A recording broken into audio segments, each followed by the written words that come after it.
3, 2, 1.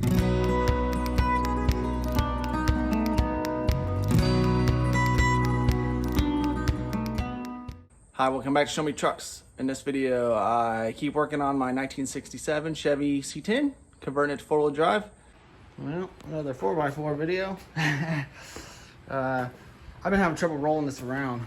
Well, this thing sat outside for a long time at the farmhouse. So, pulled the brake pads off, which was a chore.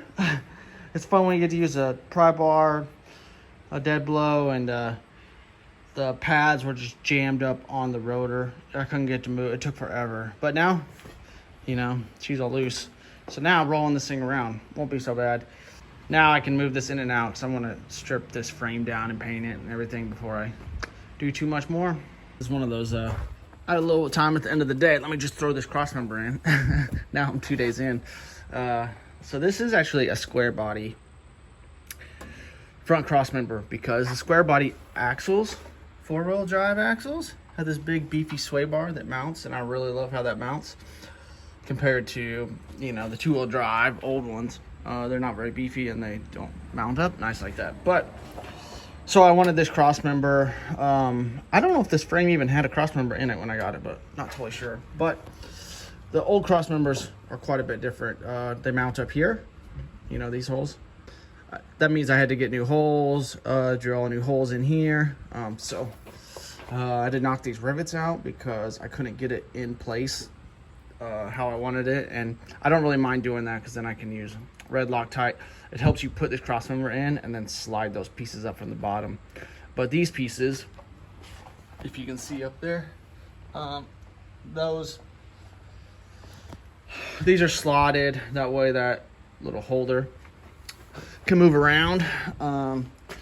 And a tip for you guys, if you haven't done a whole lot of this, is for one, try to dodge these bolts that come out of your steering box. This one down here is really close. I think it probably is going to run into this bolt, so I might have to either run a smaller little spacer. If you've ever dealt with these, they have I don't even have one out. Oh, there I do. They have these little spacers on there, but I'm probably going to reinforce that because these are usually kind of known for cracking your frame right there. Instead of trying to find the hole and drill up, I just went ahead and welded those holes, and I'm gonna just drill my own.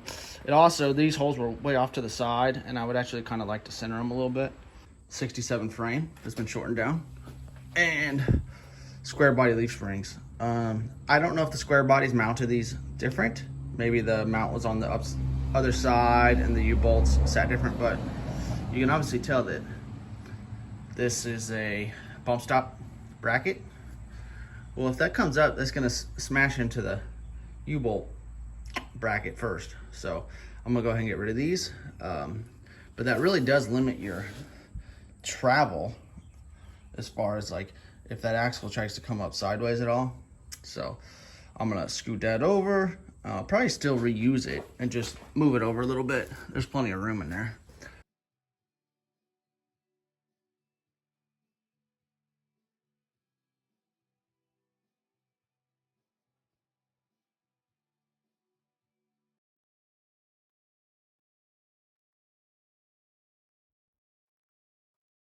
I've been trying to clean up this frame, you know, like I showed you, crusty, but fairly solid. But I pulled the axle out, pulled it back inside. I did what I could outside, but it was about to rain, so I also wanted the axle off so I can get these hangers off so I can clean behind. The only hangers I think on the whole truck, besides maybe one of the cab mounts that I'm leaving on, is these front of the rear leaf springs. All the rivets look good. Everything seems solid, so I'm gonna leave those on. They also don't have a whole lot of contact surface that I'm that worried about a bunch of corrosion behind it. So I'll probably wire wheel what I can and probably have to hand sand a lot of that. Obviously she's flopping around now, but when I go to put it back in, now I know all the bolt holes line up. I'll make sure everything's square, tighten it all down. You just wanna make sure and check the rivets on these. Probably show you this front rivet. I don't know if I've filmed this yet, but you know, everything up here is pretty solid except for this rivet. If you look down in there, that rivet's broke off. And if you don't check close, you know, both the heads are there. But if you don't check close, you wouldn't know that. I also pulled this engine off, if you haven't seen that. It was only up here because I needed a place for it. So obviously, it's very in the way now. I'm not painting the front of the frame yet. I kind of want to get the engine in place, crossmember in place, and do any fabrication I need to do before I paint it. The back is all done though, so I'm not worried. You know, the only stuff that's going back there is some shock mounts and some the sway bar mount once I figure out a sway bar for it, but I'm not there yet. I really wish I had my sandblaster set up because I would love to blast these little pieces because it's gonna be hard to get in all those crevices, but it is what it is. Well, I figured I'd show you the frame after I stripped it down, cleaned it way too many times.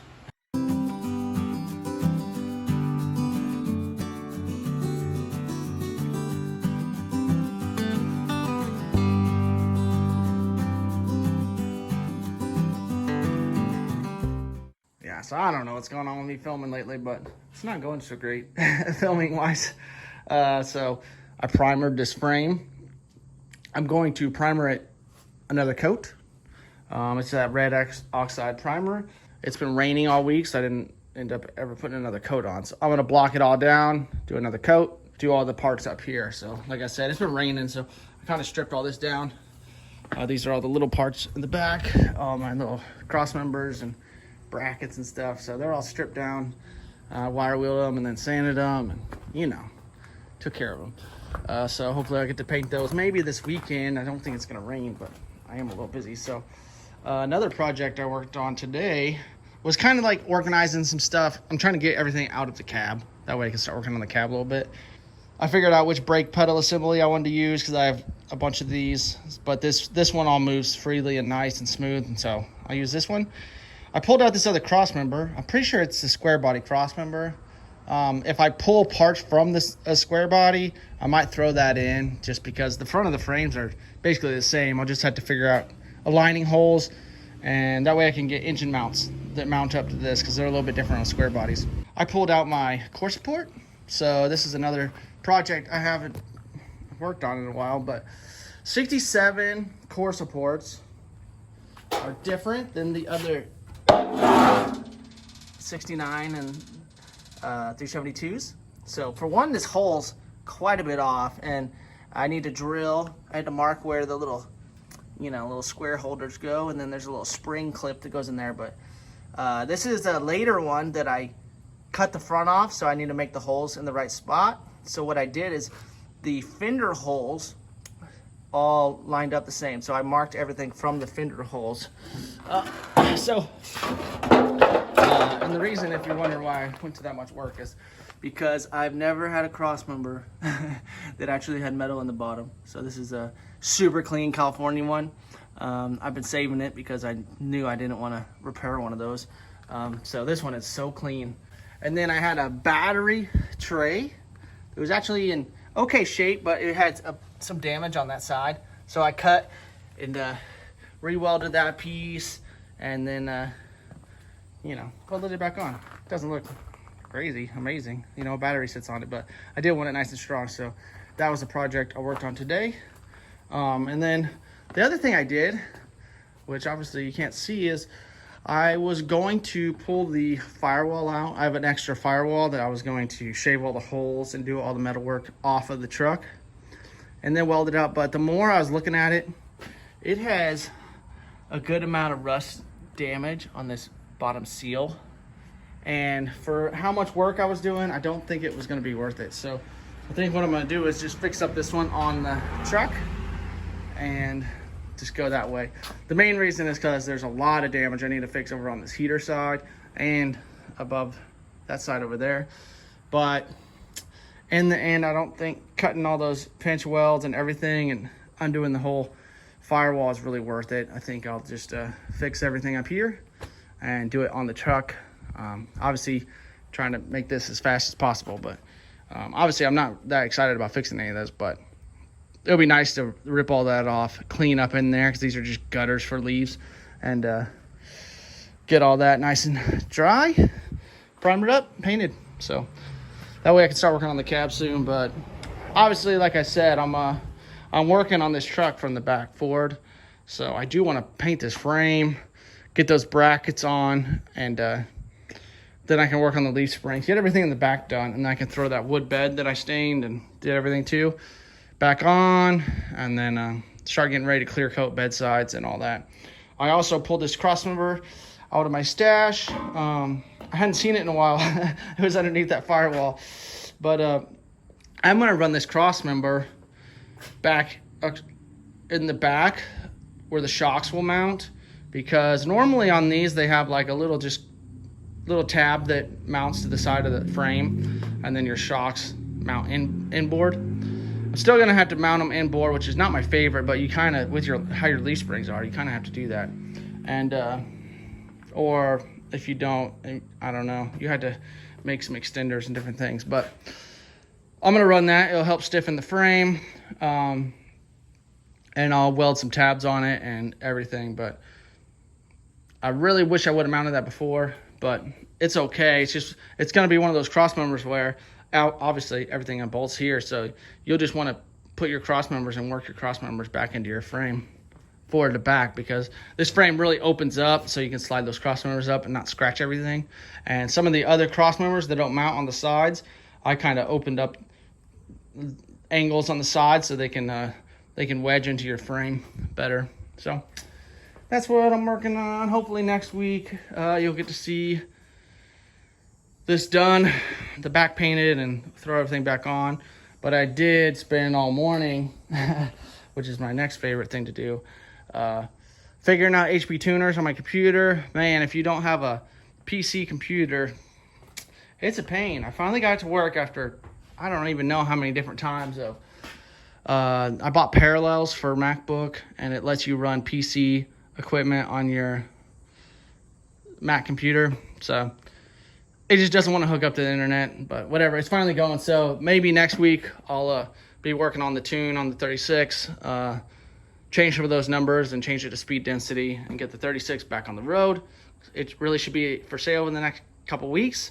We're under some pressure to get it hopefully sold by Hershey is the 100% goal, or I'm gonna go get a job. I can't really I can't be paid for all this stuff and not be selling trucks. So it's either going to be at Hershey for sale, or hopefully it sells by the time Hershey happens, which would be awesome, because then I had money to spend on parts for my 67 and for my 51 Suburban, and get those two on the road too. But this computer tune issue has almost talked me out of LS engines. As much as I do like not rebuilding carbs and everything, and I like the power and I like the computer doing some stuff, man, this has been sucking. But hopefully once I get the computer worked out, it's not a big deal. But me setting up computers, if any of you guys know me, computers are my least favorite things. It's not fun. So thanks for watching. Hopefully you guys see the 67 rolling around again next week. Later.